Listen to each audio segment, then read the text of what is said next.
invite un spécialiste de la franchise. Il y a beaucoup de mandataires qui, effectivement, ont pas mal de réseaux et qui ont des difficultés à se faire connaître ou reconnaître vis-à-vis de les acquéreurs, vis-à-vis des vendeurs. Et ça reste malgré tout un frein aujourd'hui de ne pas avoir de vitrine, de ne pas avoir d'agence.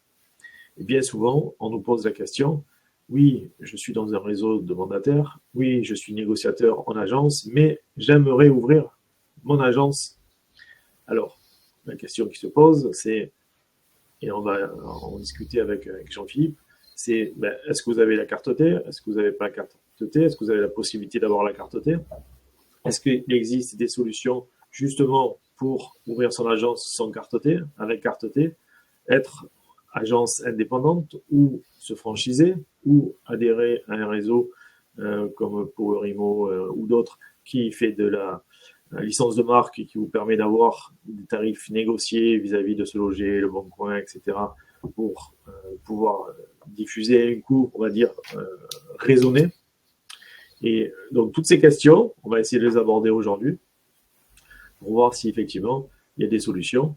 Et encore une fois, c'est pour avoir la reconnaissance d'avoir son nom sur une enseigne, et pour avoir la reconnaissance et avoir du passage en agence, parce qu'aujourd'hui, c'est quand même, malgré tout ce qu'on peut entendre et dire, et malgré la censure du gouvernement, il y a quand même des gens qui aiment le contact, qui passent encore la porte et qui rentrent dans nos agences.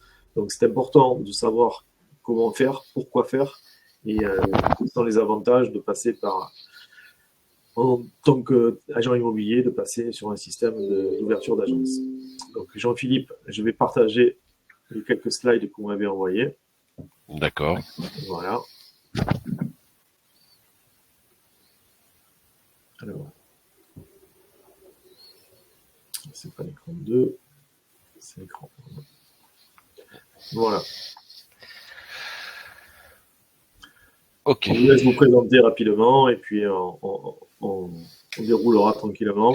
Si vous avez des questions, posez sur les chats, on est une vingtaine. Donc n'hésitez pas à poser les questions et puis on répondra au fur et à mesure ou à la fin en fonction du nombre de questions. D'accord. Bonjour à tous.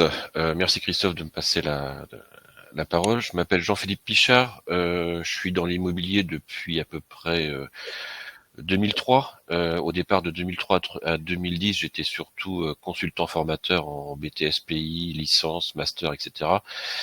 J'ai eu une carrière d'enseignant jusqu'en 2010 et enfin de 2001 à 2010 j'ai été enseignant et de 95 à 2001 j'étais consultant en développement international, c'est-à-dire que je travaillais pour une société qui implantait des entreprises en Asie du Sud-Est et depuis 2010 j'ai quitté l'enseignement et je me suis consacré pleinement à l'immobilier en B2B, c'est-à-dire à conseiller des agences, développer des agences, sous-traiter des dossiers pour les avocats, les experts comptables, et amener tout un savoir-faire sur création, développement, formation continue aussi pour les agents immobiliers depuis la loi Allure, et conseiller certains groupes à la demande. Alors aujourd'hui, j'interviens, comme le disait Christophe, sur le statut d'agent commercial qui souhaite à terme devenir agent immobilier, parce qu'on s'aperçoit à un moment donné, lorsqu'on est agent commercial, que ça ne suffit peut-être pas en termes de chiffre d'affaires ou même en termes d'évolution de carrière, surtout si l'agent commercial commence à... Enfin, le seuil que moi j'ai identifié, c'est 80 000 euros hors taxe de chiffre d'affaires. Un agent commercial commence à se poser la question de devenir agent immobilier. Et aux yeux du grand public, il y a toujours la non-connaissance du statut. Ne peut être agent immobilier que le titulaire de la carte. Les agents commerciaux, eux, sont soit conseillers, soit mandataires, soit un statut d'agent commercial. Mais vous demandez à quelqu'un avec qui vous faites une visite quel est le statut de la personne qui vous fait visiter, il va vous dire j'ai rencontré l'agent immobilier, et ça peut être un conseiller MPI, ça peut être un conseiller SAFTI, Le grand public ne fait pas la différence entre on va dire un safety et quelqu'un qui a une agence traditionnelle. Alors avant, c'était pas très très important, malgré qu'il y avait quelquefois des sanctions qui étaient données par la répression des fraudes. Mais aujourd'hui, depuis la loi Elan, le titre d'agent immobilier est protégé. L'amende, quelqu'un qui se fait passer pour un agent immobilier qui ne l'est pas, peut avoir une amende de 7 500 euros. Il y a déjà eu des condamnations. Donc d'où l'intérêt de bien connaître cette évolution. Et donc, on va passer au slide 2, s'il vous plaît. Hop, voilà. Donc, aujourd'hui, un agent commercial qui veut ouvrir sa propre agence a plusieurs solutions. La première,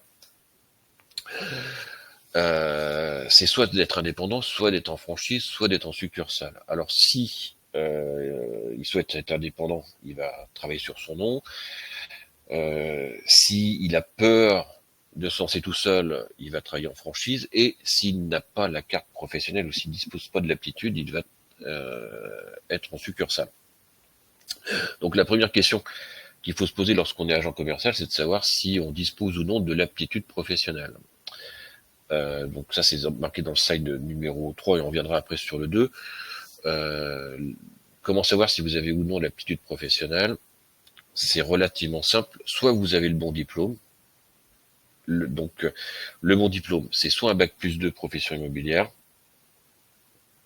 le BTS, ou sinon c'est tous les diplômes à partir du bac+3, à condition qu'ils ont ce qu'on appelle un code NSF qui correspond à la réglementation. Donc tous les diplômes d'économie, licence d'économie, licence de droit, licence de gestion, licence de commerce, bachelor, tout diplôme en finance, banque, assurance, en compta gestion, c'est-à-dire quelqu'un qui a une 3e année de diplôme d'études comptables et générales pour devenir expert comptable peut devenir agent immobilier.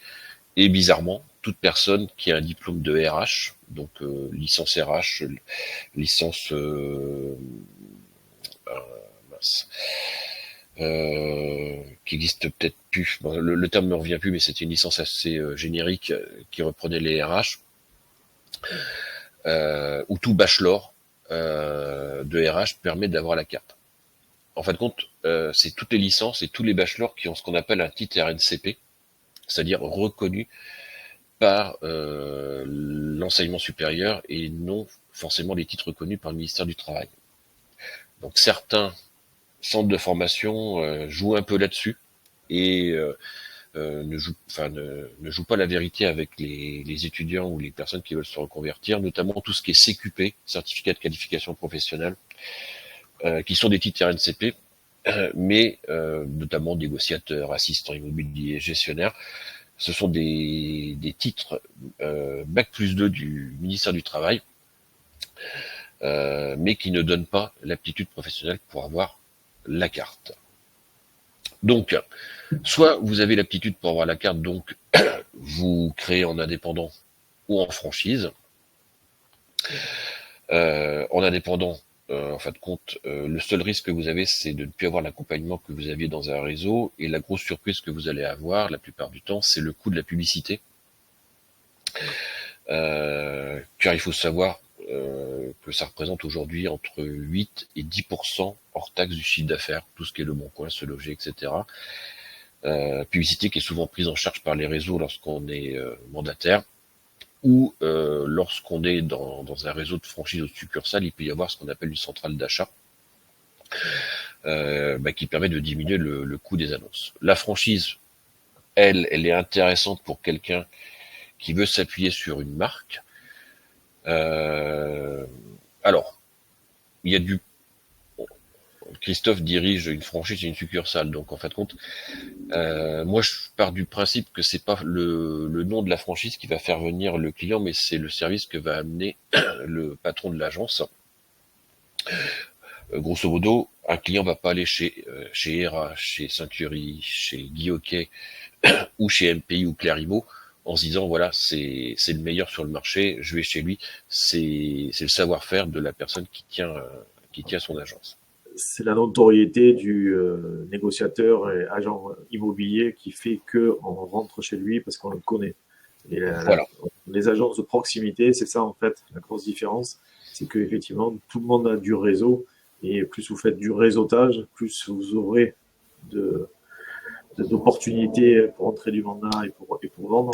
Et ce qui est important, c'est d'avoir une notoriété locale. Si vous avez une notoriété locale, effectivement, d'avoir votre nom sur une agence va amplifier cette, cette notoriété. D'accord. Alors, du coup, et d'où l'importance, en fin de compte, du budget publicitaire, étant donné que la première porte d'entrée dans une agence, c'est le bien qui va être diffusé sur le bon coin et se loger. Le premier critère, c'est la recherche du bien de l'acquéreur. Alors, indépendant, franchise, chacun voit, on va dire, midi à sa porte. Et si malheureusement l'agent commercial n'a pas l'aptitude professionnelle pour disposer de la carte professionnelle, il peut recourir à la succursale que développent très peu de réseaux aujourd'hui en France. MPI le fait, SIM le fait, d'autres le font. Voilà, il y a un autre acteur en France qui le fait, mais pour l'instant, il a l'air d'avoir stoppé ce développement. La succursale, grosso modo, permet à un agent commercial d'ouvrir un point de vente sous couvert de la carte professionnelle du siège social de son de son donneur d'ordre. Grosso modo, vous êtes agent commercial mandataire chez MPI, vous souhaitez ouvrir une agence immobilière en Bretagne, par exemple. Vous allez trouver un local, créer une société, prendre un bail commercial et mettre à disposition gratuite ce local pour le siège social des pays qui permettra de mettre ce local en établissement secondaire et vous permettra d'ouvrir. Donc cette solution est intéressante, mais vous allez toujours rester agent commercial et vous n'aurez pas la carte professionnelle d'agent immobilier, vous aurez une carte d'attestation de collaborateur. Donc la solution est totalement sécurisée étant donné que vous dépendez du siège social du succursaliste et de son registre des mandats. Tout passe par le succursaliste. Vous êtes un point de vente, simplement. Et vous dirigez un réseau de commerciaux qui travaillent pour vous. Alors, la question qui se pose, du coup, et que moi j'ai souvent, c'est comment je peux ouvrir mon agence en indépendant ou en franchise alors que je n'ai pas le bon diplôme. Alors, si on pouvait passer au slide 4. Alors, la première solution, c'est si on n'a pas le bon diplôme, pas le bon BTS et pas le bon Bac+3, c'est de se salarier dans l'immobilier. Alors, il y a deux solutions. Soit on travaille pour quelqu'un. Si on a un bac, il faut être 3 ans salarié sous carte T pour avoir la carte T. Si on n'a pas le bac, c'est 10 ans sous statut employé ou 4 ans sous statut cadre. Donc cette solution, elle est pas mal utilisée. Il y a à peu près, on va dire 7% des agences immobilières en France qui fonctionnent sous ce système. C'est-à-dire que il y a un porteur de carte et derrière, les personnes sont salariées dans leur propre structure et à terme deviennent le gérant ou le président de leur société. Alors, le seul souci, c'est si vous voulez avoir la carte G, par exemple, faut être salarié, et que vous avez le bac, faut être salarié 3 ans sous carte T, plus 3 ans sous carte G. Donc, ça fait 6 ans. Et si vous voulez la carte S, c'est 3 ans, plus 3 ans, plus 3 ans. Voilà. Donc, la solution qui peut être intéressante pour certains, ça serait de faire une VAE ou une formation diplômante. Alors, dans la VAE, il y a deux solutions. Il y a la VAE dite traditionnelle, que peut-être certains ont déjà testé. On reprend votre expérience professionnelle, que vous soyez dans l'immobilier ou que vous ayez une expérience précédente, par exemple commerciale en grande distrie, etc. On regarde votre niveau d'études et on va viser le diplôme qui est le plus simple à obtenir pour vous afin d'avoir la carte professionnelle. Donc quelqu'un qui a le bac, qui a travaillé 10 ans en grande distrie, on va essayer de viser une licence pro gestion chef de rayon par exemple, ou licence de commerce vente ou de marketing. Le délai pour obtenir une VAE traditionnelle est entre 12 et 18 mois. Vous faites un dossier, vous passez l'oral sur 4 missions que vous avez faites en entreprise qui correspondent au référentiel du diplôme. Et à l'issue de cet oral, normalement, vous repartez avec votre diplôme. Si vous ne réussissez pas l'oral, vous revenez une seconde fois passer l'oral, et si vous échouez une nouvelle fois, on vous demandera de passer des épreuves en tant que candidat normal, c'est-à-dire, par exemple, de passer l'épreuve de marketing, ou l'épreuve d'anglais, ou une épreuve de compta. Autre solution, c'est la formation diplômante. C'est-à-dire, en fin de compte, si vous avez un bac plus 2 ou un bac, et que vous avez par exemple 3 ans d'expérience en tant qu'agent commercial, il y a des centres de formation qui vous permettent de passer un bac plus 3 en immobilier, vous permettant d'avoir la carte.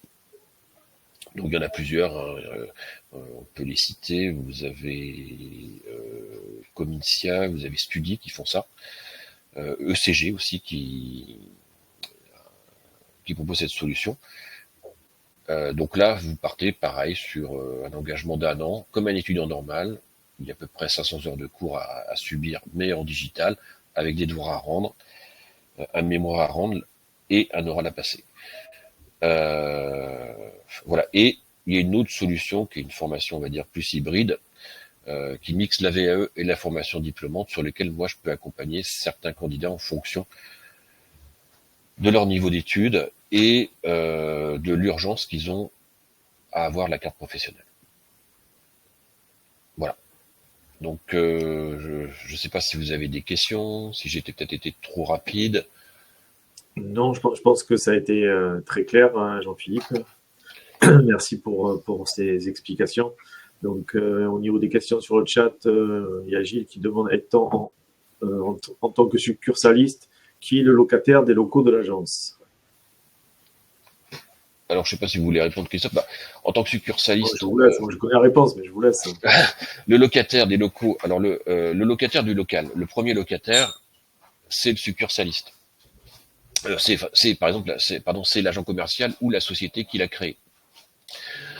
Et ensuite, pour que l'agent commercial puisse ouvrir une agence, il va faire ce qu'on appelle une mise à disposition gratuite des locaux à l'agence immobilière titulaire de la carte. Donc l'agence immobilière, la tête de réseau n'aura pas de loyer à payer, c'est succursaliste qui paiera le loyer directement au bailleur.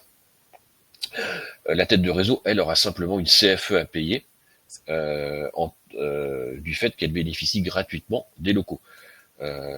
Faut savoir que si vous avez un bail commercial, si vous êtes titulaire d'un bail commercial, vous pouvez domicilier autant d'entreprises que vous le souhaitez dans votre dans vos locaux. C'est simplement les impôts qui vont vous demander, qui demanderont à chaque entreprise ou chaque société sa CFE. Très bien. Après, ce qu'il faut préciser, c'est que la différence en tant qu'indépendant ou franchisé ou succursaliste, si vous ouvrez votre propre agence, c'est-à-dire que vous avez la carte T, ou éventuellement vous avez un porteur de carte T, ça arrive, on a à peu près 10% des agences, entre guillemets, les gérants ne sont pas les gérants de fête, sont des gérants de fête et pas des gérants qui portent la carte T. Donc, en tant que indépendant, ben c'est l'agence qui encaisse les commissions, les honoraires. En tant que franchisé, vous encaissez également les honoraires, mais vous encaissez les honoraires et en fin d'année ou selon les cas, il y a plusieurs cas, vous payez des royalties qui peuvent aller de 3 à 8%. Hein. Je crois que certains réseaux vont même jusqu'à 10%. Mais donc, c'est des royalties que vous payez soit à la transaction, soit in fine, en fin d'année. Et en succursale, par contre, c'est la tête de réseau qui encaisse les honoraires, les commissions, et qui vous reverse en général, 95 ou 98% en fonction des cas. Bon, certains, c'est 92%.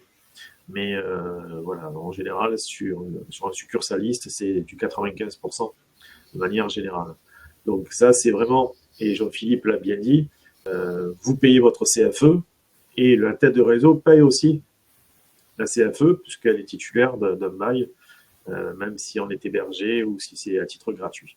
Donc la tête de réseau paye vraiment ses charges. C'est pour ça qu'il y a des cotisations aussi que vous avez tous les mois. Deuxième question, mais toujours Gilles. Est-ce obligatoire d'ouvrir une agence avec vitrine? Jean-Philippe. Bah, en fait, compte, c'est toujours la question est-ce qu'il faut absolument une vitrine pour exercer et la guerre entre les agences vitrées et on va dire les réseaux de mandataires, c'est la fausse guerre. Aujourd'hui, enfin tout dépend de la région, on va dire. Si vous êtes sur la région, enfin si vous êtes en région parisienne, sur Lyon, Marseille, sur les grandes villes, est-ce qu'il faut avoir une vitrine? C'est pas forcément sûr à 100%, mais les clients, qu'ils soient jeunes, anciens, en fin de compte, vont toujours être assurés par la vitrine et par l'agence, étant donné qu'ils vont avoir un interlocuteur chez qui ils vont pouvoir aller, plutôt que d'avoir un interlocuteur qui vient chez eux. En fin de compte, la meilleure solution, c'est d'avoir une vitrine et d'avoir aussi une très bonne communication sur Internet. Et moi, en fin de compte, souvent, à une époque, je disais à mes clients, bon, votre site Internet, ça va pas être la porte d'entrée pour votre agence, ce qui est toujours vrai, parce que les sites d'agences immobilières indépendantes ou franchisées se ressemblent. Mais aujourd'hui, ce qui compte énormément sur le net, c'est vos avis clients, vérifiés et certifiés, parce que ça amène énormément de flux, et toutes les actions que vous pouvez faire avec Google, tout ce qui est Google Business, faut surtout pas le négliger. Et l'agence vitrine, malgré tout, va perdurer. On peut dire ce qu'on veut sur la dématérialisation, la digitalisation, etc. La notion qui émerge le plus aujourd'hui, c'est le physique digital, c'est-à-dire que vous le voyez vous, sûrement si vous demandez quelque chose à quelqu'un, vous allez sur un site internet, vous appelez, vous avez la personne, vous êtes rassuré, vous êtes sur un site internet, vous envoyez un message et on vous rappelle 2 jours après, vous n'allez pas forcément être rassuré par la démarche commerciale. Donc pour moi, la vitrine ne va pas disparaître. Les réseaux franchiseurs ne se sont jamais aussi bien portés que depuis 2 ou 3 ans, depuis la période post-Covid. La plupart des indépendants qui veulent vendre leur agence se font adosser par des groupes franchiseurs. Donc aujourd'hui, si quelqu'un veut racheter une agence indépendante, vous avez de grandes chances que les franchiseurs l'aient déjà contacté, sans citer de nom, mais Guy Hockey, ERA, etc. sont un petit peu les spécialistes de ce genre de choses.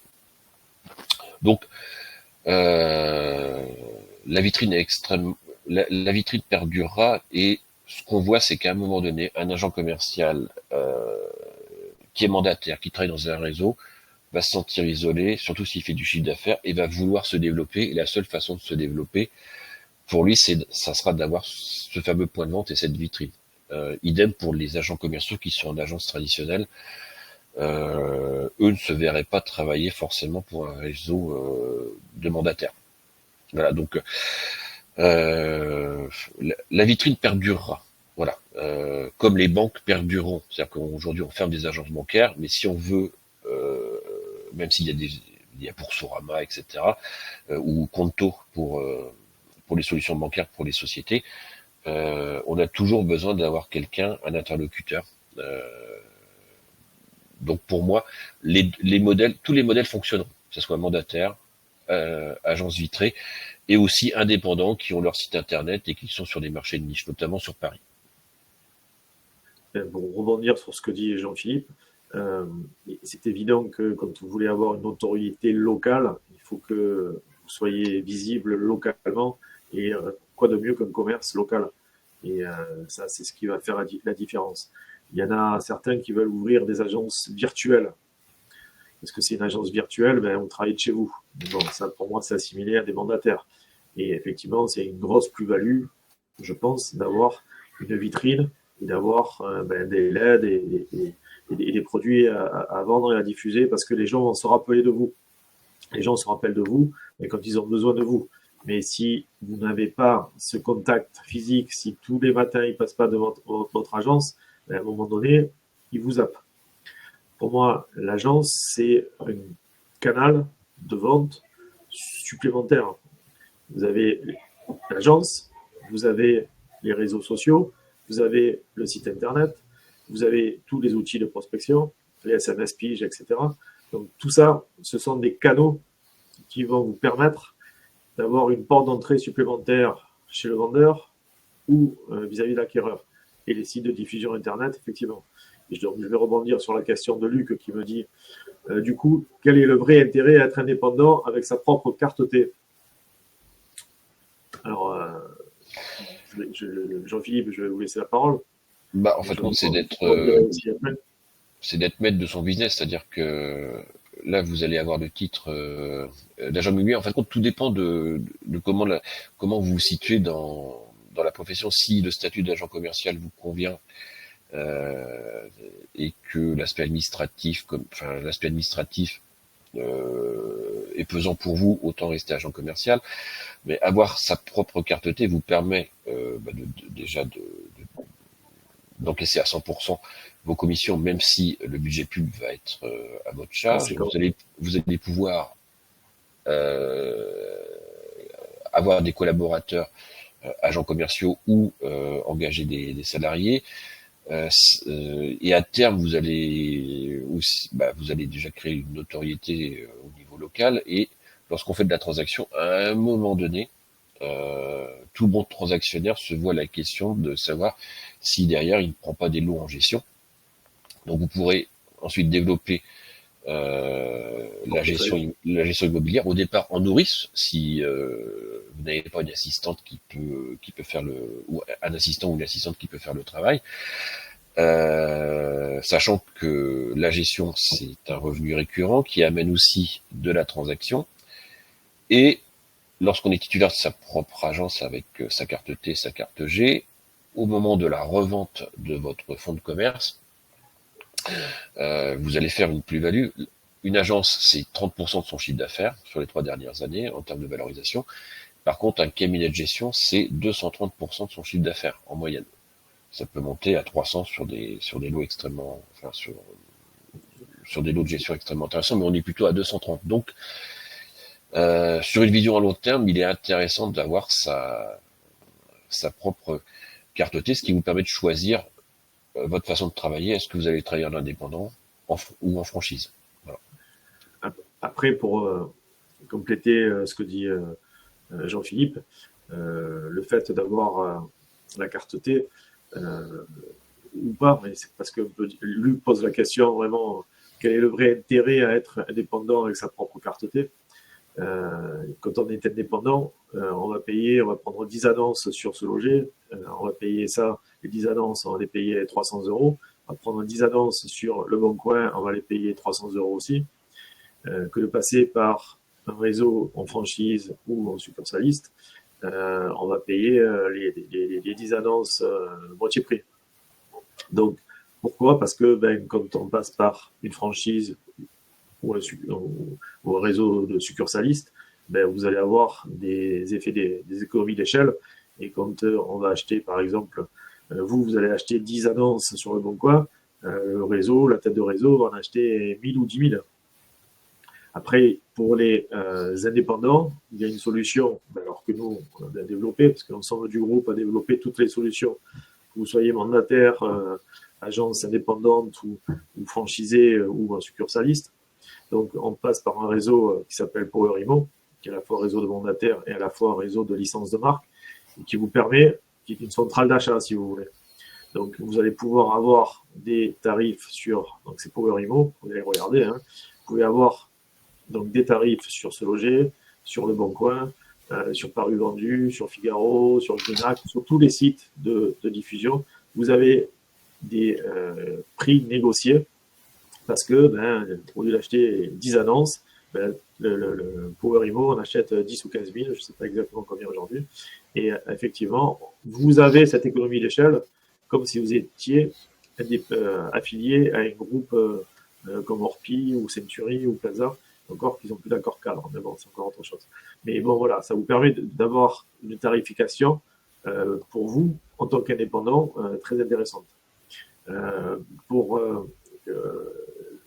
revenir sur Gilles aussi, qui pose la question, succursaliste, son carte T peut-il recruter les agents commerciaux? Alors, très bonne question. Alors, succursaliste sans carte T.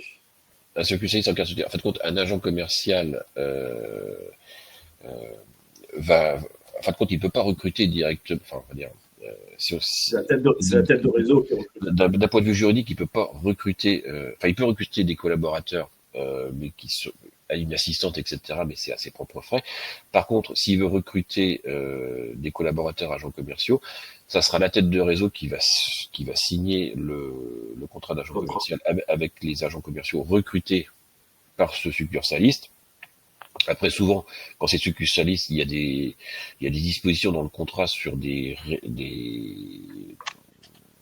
rétrocommissions pour le succursaliste, étant donné que c'est lui qui amène les contacts, mais en fin de compte, les agents commerciaux appartiennent à la tête de réseau. Et si on reprend la question de Gilles, est-ce qu'un agent co peut revendre un business en succursale? Un agent commercial peut revendre son business. Après, est-ce qu'un agent commercial peut revendre son business en succursale?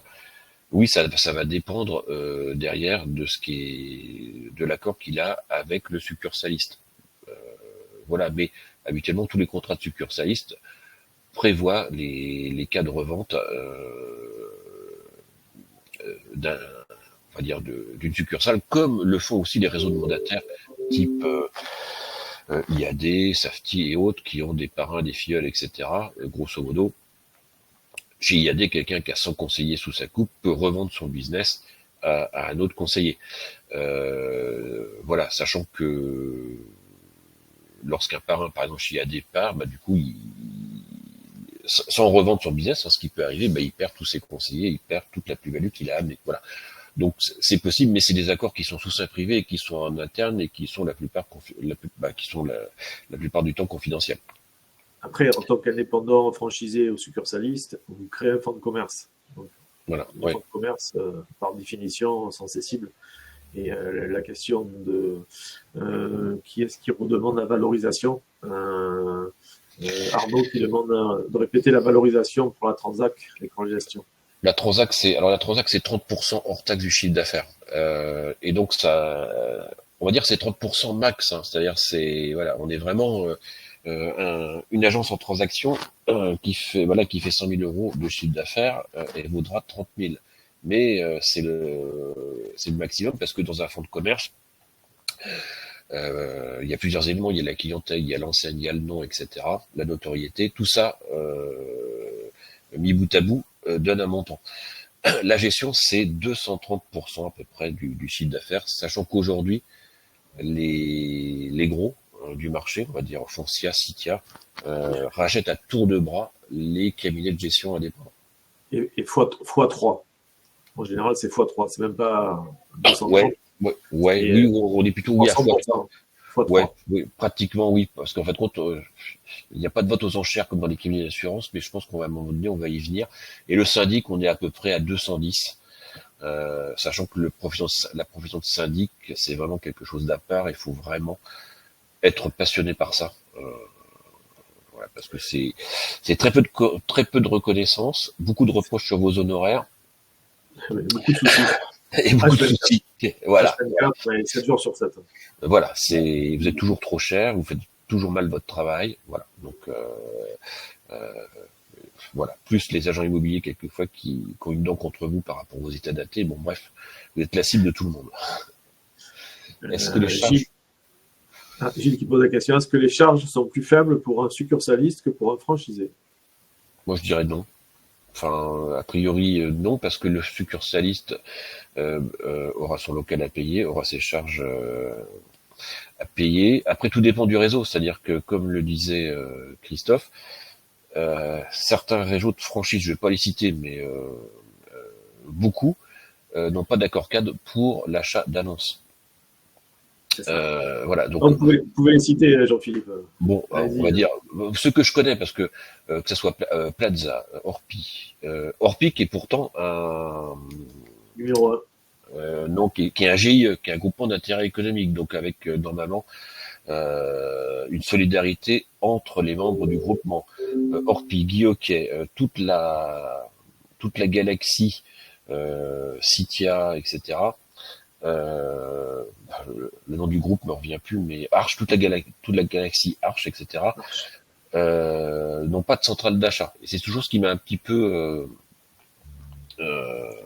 pas choqué, mais que je trouvais bizarre quand je discutais avec des franchiseurs, c'est que on vous vend le concept, donc qui peut quelquefois être intéressant en termes d'implantation, de développement, de marque, d'outils internes, mais le cœur des charges, parce que le plus important dans une agence immobilière indépendante en franchise ou en succursale, c'est le coût de la publicité. Donc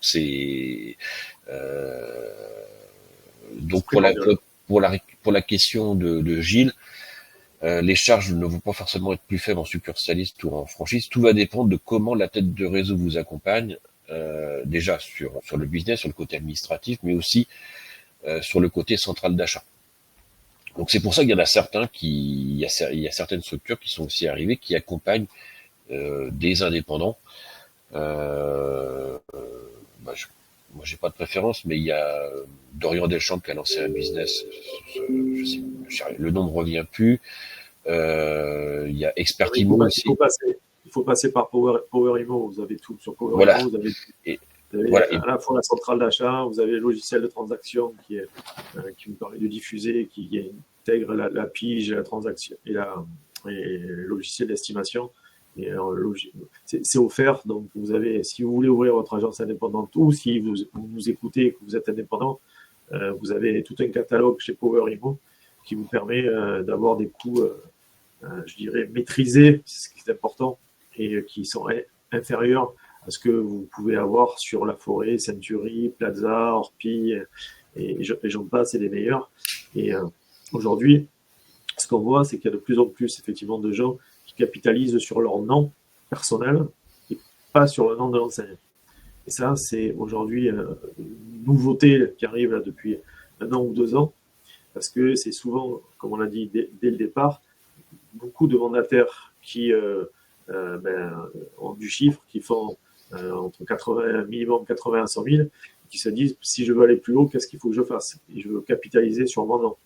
Et effectivement, là, il existe des solutions comme Marketplace qui vous permet de capitaliser sur votre nom et d'ouvrir avec le nom de l'enseigne sur votre vitrine et qui vous permet donc, de franchir des paliers au niveau des chiffres d'affaires. Mais tout ça, c'est aussi grâce à l'accompagnement de la tête de réseau, parce que sans tête de réseau efficiente et résiliente aussi aujourd'hui, parce que effectivement le nombre de transactions est en chute libre depuis quasiment 2 ans et demi. C'est important vraiment d'avoir cet accompagnement, parce que Jean-Philippe en fait de l'accompagnement et nous l'a dit au départ. C'est primordial aujourd'hui, quand vous avez une question, vous ayez un interlocuteur. Ça nous arrive d'avoir des gens qui nous appellent de chez IAD, de chez Safety. Oui, j'ai vu que vous étiez en phase de recrutement, etc. On pose des questions, personne ne nous répond, personne ne nous rappelle. Et pourtant, IAD qui se valorise à être le numéro 1, etc. En nombre de mandataires, oui, effectivement, c'est le numéro 1, il n'y a pas de souci. Mais derrière, je ne vais pas dire ça coquille vide, mais ne posez pas une question trop précise. Parce que derrière, personne ne va vous répondre. Donc, c'est aussi cet accompagnement, le back-office qui est important, parce que c'est effectivement intéressant d'avoir des tarifs, etc. Mais l'accompagnement aussi est primordial. C'est ça qu'il faut voir aujourd'hui. C'est que la visibilité, c'est important, c'est primordial, on est d'accord, mais l'accompagnement, tout ce qui est sous la mer, vous savez, la partie immergée de l'iceberg, est aussi très importante. Et Jean-Philippe, je pense que vous n'allez pas me contredire sur ce. Non. En fait, grosso modo, voilà, les questions qu'il faut se poser, enfin, si on veut signer en franchise, si on est titulaire de la carte, si on signe en franchise ou si on reste indépendant, c'est le service que va nous amener la franchise. Comme l'adhésion à un syndicat, c'est la plupart du temps l'adhésion à un syndicat, sans les citer, c'est le service juridique du syndicat qui va permettre de répondre aux questions de ses membres. C'est pas la défense de la profession, notamment pour les gestionnaires et ceux qui font du syndic. Et dans une tête de réseau, pour un réseau de franchise ou de succursale, c'est de savoir si derrière le réseau peut vous accompagner notamment sur toutes les charges les plus importantes, notamment la publicité et l'image de marque. Si vous pouvez valoriser votre nom, c'est-à-dire que je sais que chez MPI, vous pouvez vous appeler Christophe Seldran, ça peut être Christophe Seldran Immo by MPI. Voilà, c'est-à-dire que derrière, on a votre nom, enfin vous avez votre nom qui est mis en avant, mais qui s'adosse à un réseau. La plupart des franchises aujourd'hui commencent à accentuer ça. Et l'autre phase la plus importante, on le voit bien là depuis une dizaine d'années, c'est une réglementation qui est de plus en plus stricte concernant les agents immobiliers. Donc, il est important que la tête de réseau soit capable de répondre à toutes questions d'un point de vue administratif, donc sur les mandats déjà, mais aussi sur le RGPD, sur la non-discrimination, sur TRACFIN, sur les choses à faire ou à ne pas faire. Voilà, qu'il y ait aussi des audits internes pour que vous ne soyez pas pris au dépourvu en cas de contrôle. Voilà, un exemple qu'on voit régulièrement, notamment dans les réseaux de mandataires, c'est quand vous êtes agent commercial indépendant, vous êtes hors de l'agence, donc quand vous prenez un mandat, vous devez faire signer un document d'information précontractuelle au vendeur ou à l'acheteur. Et on va dire que dans un cas sur deux, le DIP, il est absent du mandat parce que l'agent commercial l'a oublié. Lorsque vous avez une agence traditionnelle, dans les 3 quarts du temps, les clients vont signer dans l'agence et n'auront pas ce DIP à signer. Bon, la répression des fraudes n'est pas très regardante sur l'absence de DIP pour l'instant. Voilà. Mais une absence de DIP, par exemple, pour un agent commercial qui a pris un mandat à l'extérieur de l'agence, qui est absente du mandat, pour avoir ses honoraires complètement remis en cause lors de la signature de l'acte authentique. Aujourd'hui, il y a plus en plus, les clients sont de plus en plus informés et peuvent remettre en cause vos honoraires au moment de la signature de l'acte authentique. Voilà, vous êtes agent commercial, il n'y a pas de DIP sur le mandat. Le mandat peut être révoqué à tout moment, même si on a une offre au prix. Et le jour de la signature, même s'il y a eu compromis, le jour de la signature de l'acte authentique, l'acheteur qui vous doit vos honoraires ou le vendeur peut refuser de vous les verser parce que le formalisme du mandat n'a pas été respecté. Et l'avantage d'une tête de réseau, c'est de vous rappeler les règles. On va dire que quelquefois, il y a des têtes dures qui ne les suivent pas et qui se disent, on verra. Et puis le jour où on a 20 000 ou 30 000 euros de... Pardon ? Le jour où ça tombe.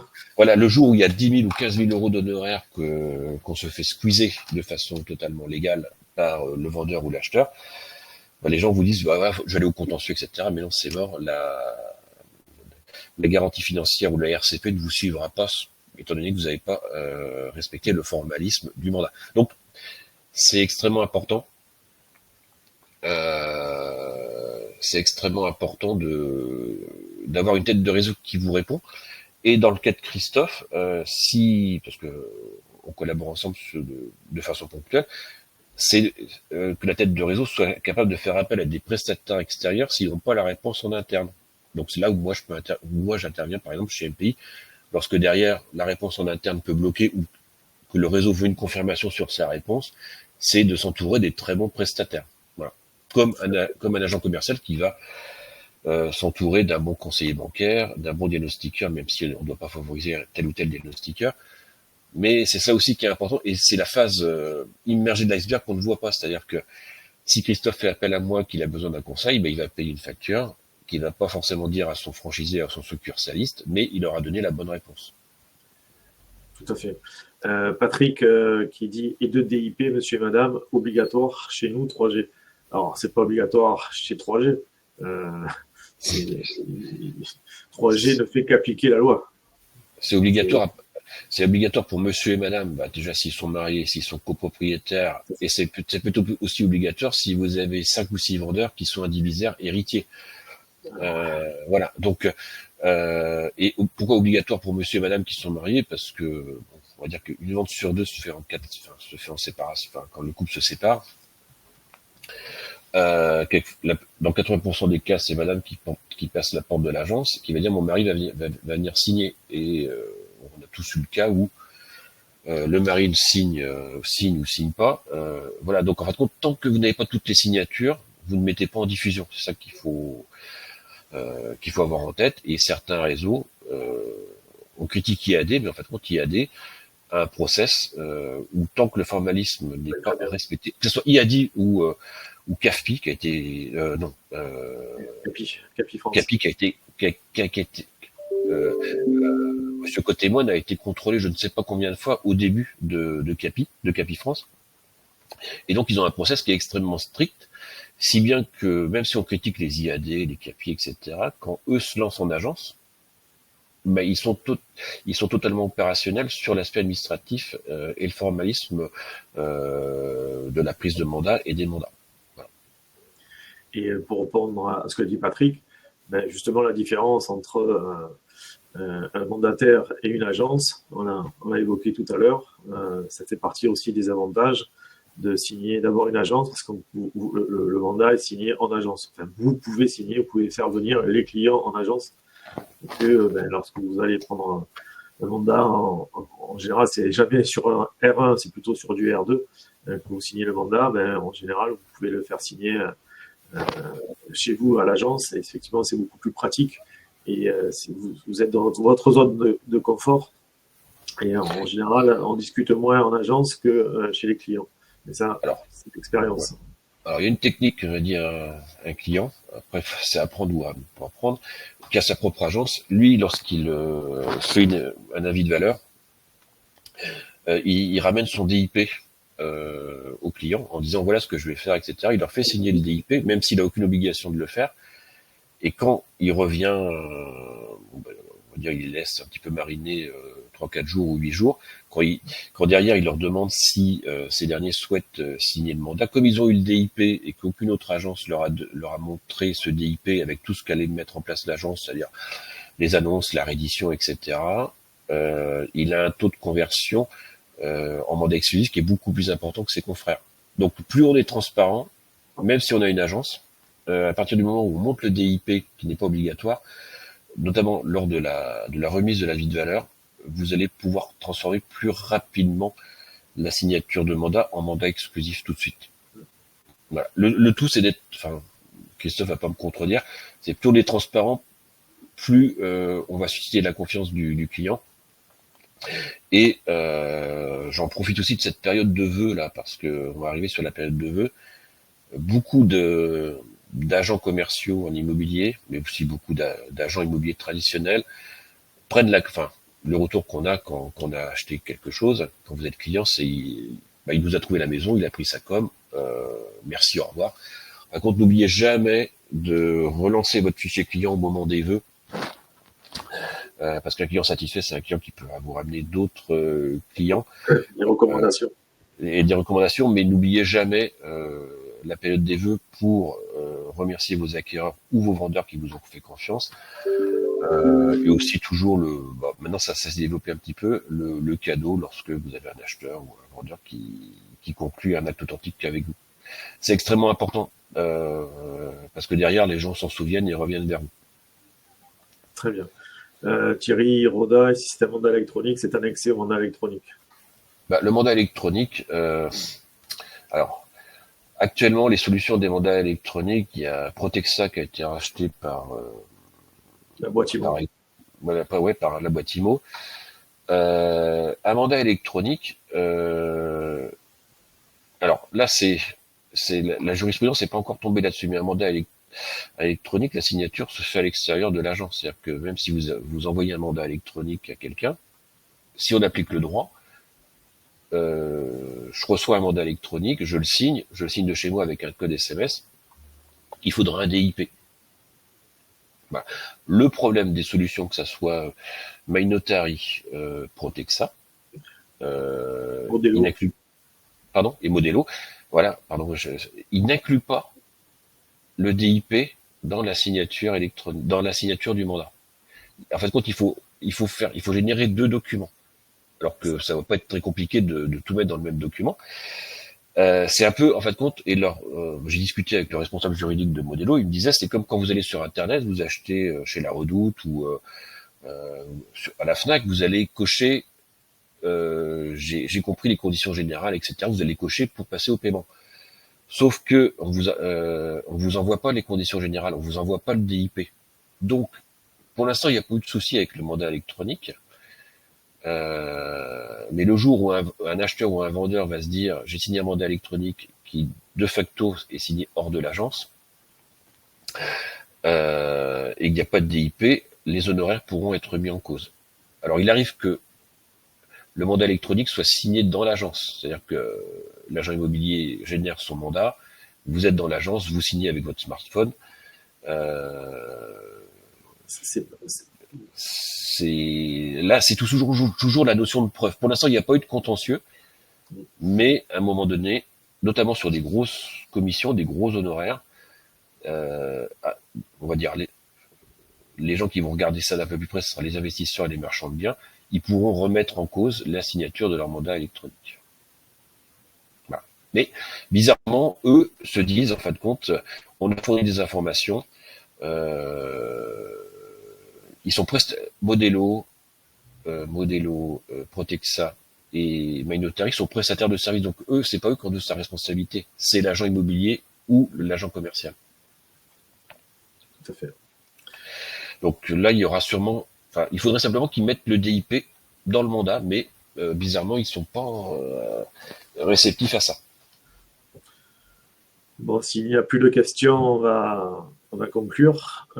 Juste je vais vous mettre sur le chat qu'on a à la demande générale, on a lancé la chaîne YouTube pour avoir tous les replays. Il y en a une dizaine ou une douzaine, je ne sais pas. Donc ça nous permet d'avoir effectivement en visio le replay sur un support. C'est très important parce que il y a eu des thèmes qui ont été abordés, comme l'intelligence artificielle, comme les techniques de vente avec la prospection, comme la défiscalisation avec la fin du Pinel. Régulièrement, on a un courtier qui nous explique où on en est au niveau des taux d'intérêt. Donc c'est important, c'est Jeudi Immo. On est là pour vous apporter un plus, et ce plus, c'est pour développer votre chiffre d'affaires ou vous faire des économies. Voilà. On n'est pas là pour passer son temps. On a tous respectivement d'autres chats à fouetter et des ventes à faire. Mais là, on est vraiment pour vous apporter une plus-value au quotidien. Et cette plus-value doit se transformer derrière avec des coûts maîtrisés. Parce que j'insiste sur en 2024 et vu ce qui se passe au niveau du gouvernement, là, encore plus en 2025, maîtriser ses coûts, ses charges fixes, ça c'est primordial, et augmenter son chiffre d'affaires, parce que c'est aussi, il y a des opportunités, il y a des outils qui vous permettent que la plupart ne connaissent pas, comme les SMS Pige, comme les rendez-vous propriétaires, etc., qui vous apportent une réelle plus-value, mais que très peu aujourd'hui utilisent. Et nous, on le propose dans différents réseaux de notre groupe, et ce qui vous fait vraiment aujourd'hui la différence au quotidien, parce que il faut se démarquer toujours de la concurrence et toujours avoir un petit coup d'avance. Ça permet d'avoir un chiffre d'affaires que n'aura pas nos confrères et néanmoins concurrents. Voilà, je remercie Jean-Philippe.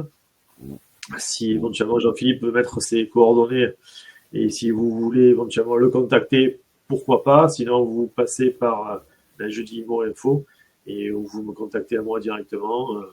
Au cas par cas, je vous transférerai les coordonnées de Jean-Philippe en fonction de ce que vous souhaitez. Alors, merci Christophe de m'avoir invité. Moi, ce que je peux proposer, c'est un accompagnement VAE pour ceux qui souhaitent à terme obtenir la carte professionnelle. Et le dernier conseil que je peux donner pour quelqu'un qui veut ouvrir une agence physique ou en franchise, en succursale ou autre, c'est de penser au recrutement d'un assistant ou d'une assistante. Voilà. C'est-à-dire que les coûts sont, il y a les salaires minimums de la convention collective, mais en fait, si vous avez une assistante ou un assistant, parce que qui vous permet de gérer tout l'aspect administratif, d'être présent en agence, de pas forcément être sur le terrain, de maîtriser, quelqu'un qui maîtrise la TVA, qui maîtrise le quotidien d'une entreprise, L'agent quelqu'un immobilier. qui a, voilà, quelqu'un qui a un BTS, assistant de gestion, assistant manager, cette personne va avoir un coût pour votre société, mais va vous libérer du temps. Parce que la grosse problématique des patrons d'agences immobilières, des gérants, c'est qu'ils passent les 3 quarts de leur temps, soit à gérer l'administratif lié à l'activité, c'est-à-dire les mandats, etc., la pub et autres, mais aussi à gérer la TVA, tous les aspects administratifs, comptables. Donc, Autres que commerciaux. ouais, autres que commerciaux, et certains arrêtent la profession ou vendent leur agence parce qu'ils disent je fais plus mon métier de base, d'aller sur le terrain, de prendre des mandats, de vendre des biens, etc. Et on ne parle pas assez du poste stratégique de assistante administrative et commerciale. Voilà.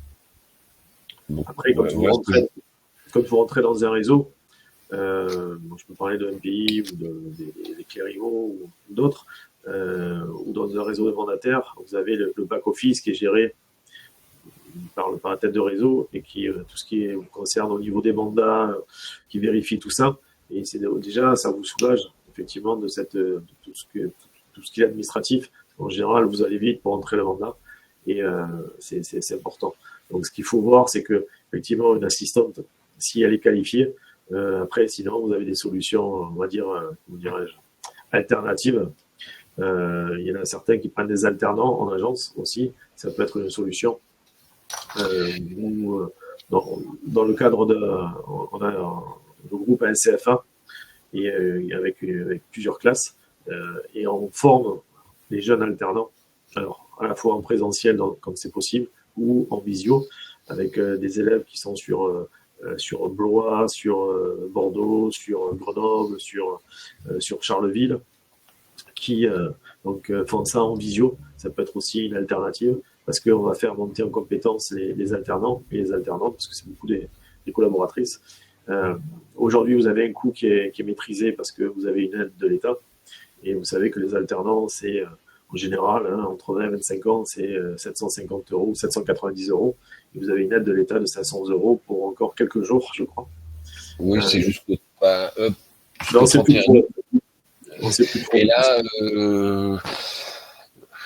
oui, là, avec si le budget 24 est reconduit en 25, du coup pour l'instant ça pourrait continuer et à mon avis ça va continuer parce que il y a eu énormément, enfin quel que soit le secteur, BTS, bachelor, master, il y a beaucoup de jeunes qui sont en alternance. Ça permet déjà de faire diminuer le chômage des jeunes, ça les forme. Mais c'est aussi une solution extrêmement intéressante parce que là vous allez former quelqu'un à votre façon de travailler. Oui, et on parle beaucoup de la génération Z qui est dure à gérer, etc. Pas du tout. Ils sont aussi bosseurs que nous. Sauf que eux vont pas forcément rester dans quelque chose qui les ennuie. Et si on leur donne des objectifs et qu'on les récompense pour ces objectifs, ils vont rester. Si on applique la méthode, tu remplis tes objectifs et puis on te garde parce que si c'est la porte, là lui le jeune va anticiper. Mais les jeunes sont bosseurs et la génération Z, pour ceux qui ont des enfants 20-25 ans, elle n'est pas plus dure à gérer que nous au même âge. Donc voilà, c'est une fausse image de toute façon. Bon, merci beaucoup. Dernière question, intégrer le DIP dans les mandats électroniques. Oui Thierry, c'est en cours et on va changer de toute façon de registre électronique. Donc on va certainement passer par Modelo, donc ça sera nettement mieux. Sandra, merci beaucoup pour ce live avec toutes les informations qui m'ont permis d'éclaircir beaucoup de points et ont été mandataires abondantes et me fait réfléchir sur le fait de passer une VAE. Merci pour tout. Donc écoutez, on est là pour vous aider encore une fois. Si vous avez des questions, vous pouvez, allez, on est entre nous, je vous donne mon numéro de portable. Ça, moi aussi, je vais vous le donner. Voilà, vous l'avez. Comme ça, si vous avez des questions aussi bien sur la succursale que la franchise, que la centrale d'achat, que sur d'autres points, n'hésitez pas. On est entre nous, donc voilà, on reste dans un petit cercle et on ne mettra pas cette vidéo sur YouTube. Voilà, ça c'est un engagement que j'ai pris avec Jean-Philippe. Donc, Oui, on a voilà. cité des confrères qui peuvent être susceptibles. Ma solution de VAE est assez confidentielle, donc je préfère la garder de façon confidentielle. Moi, ce que je préconise encore, et je conclurai là, c'est je préconise de passer d'abord en succursaliste et ensuite de faire, ou parallèlement, de faire notre VAE. Ce qui va vous permettre de gagner du temps. Et oui, voilà, tout à fait. Tout ce que le temps, c'est de l'argent, donc... Voilà, donc pour ceux qui... Alors moi, n'hésitez pas à m'appeler, je serai pendant la journée. Et avant de m'appeler, ou une fois que vous m'avez appelé, vous me laissez un SMS en me disant que vous avez assisté à la conférence, et comme ça, je vous rappelle. Voilà, donc on va dire pour n'importe quelle question d'un point de vue juridique, etc. Je suis aussi ouvert au SMS, c'est-à-dire que vous me posez une question, pas besoin d'un formalisme pompeux, on va dire. Voilà. Voilà. Donc, je vous souhaite à tous une excellente journée, une excellente fin de semaine, et n'hésitez pas à venir vers moi et Christophe pour de plus amples renseignements. Voilà. Bon, à très bientôt toutes et tous. Juste, je vous informe que donc la semaine prochaine, nous recevrons quelqu'un d'un illustre précurseur dans l'immobilier, Frédéric Camus, qui est le patron de FCI, une société de portage immobilier. Alors, les questions seront larges, parce que je sais qu'il y en a qui disent le portage immobilier, le portage salarial dans l'immobilier, ça n'existe pas, etc. Donc, vous pourrez poser toutes ces bonnes questions à Frédéric Camus, qui en travaille depuis fort longtemps. Oui, parce qu'on entend tout et son contrat sur le portage. Grosso modo, la phrase qui ressort, c'est le portage salarial est illégal. Si c'était illégal, il y a longtemps que la boîte de M. Camus aurait fermé. Voilà. C'est QFD. Voilà. Donc voilà, la semaine prochaine, donc Frédéric Camus, FCI Immobilier. Et en tout cas, voilà. Bonne semaine. Très bonne à tous. Et puis à très bientôt. La page YouTube, je vous l'ai mise. Donc si vous voulez aller regarder les anciens, les replays, notamment celles sur l'intelligence artificielle pour les professionnels de l'immobilier, je pense que même on va être obligé de la refaire parce qu'elle a tel succès que. Et puis ça change tellement vite, l'intelligence artificielle, qu'il y a des choses à voir tout le temps. Excellente journée. Merci, vous aussi. Au revoir.